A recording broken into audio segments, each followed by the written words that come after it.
was just reading something that was talking about like ambition and stuff and how it looks different for everybody. And it doesn't mean you have to be like working to get that amazing career goal or maybe like run the best race time, like whatever it may be. It just means that you're driven to your personal mission and your goals. And it could be anything, stay-at-home mom, businesswoman, whatever.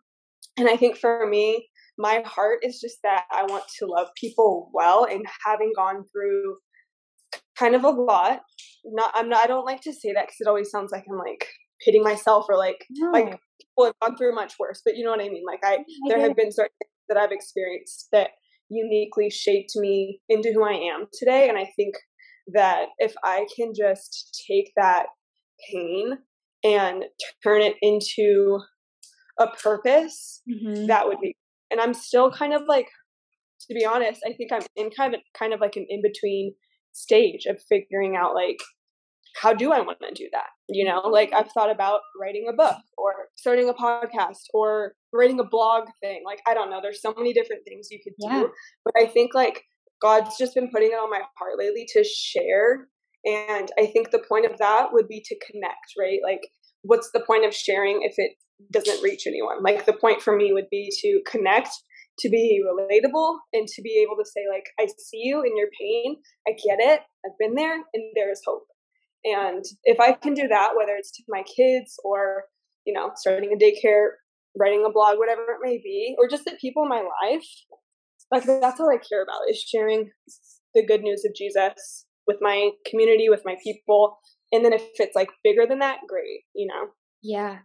And honestly, I think we always look for these like grand ways to go about it. But like you said, it's like right here, it's right now. And it's in how you're showing up to work that day. Writing a book and starting a podcast, those are really great things to do as well. But it also is just in how you talk to the person at the grocery store. Yes. Yeah.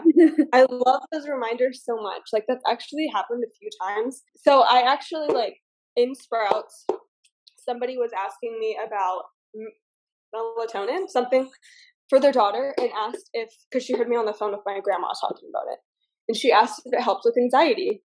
Long story short, we had this very long conversation in the middle of Sprouts vitamin aisle. We were both crying, and I prayed for her at the end.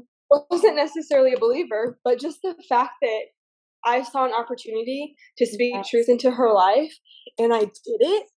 And then it ended up being such a blessing, not just to her, but to me. Like, I walked away being like, wow, God, like, the Lord wants to use us. You just have to be willing. Like, if we act out in obedience to the Lord, like, there's so much that we could do if we would just obey. And I'm stuck in that right now. Like, when you feel callings on your heart, that's the Lord putting that on your heart. And really, it's like disobedience to continue to ignore that out of fear. Yeah. Like, that's disobedience to the Lord. And on the flip side of that, it's like, how good to obey the Lord and the passion that He's put in your heart for certain things, you know?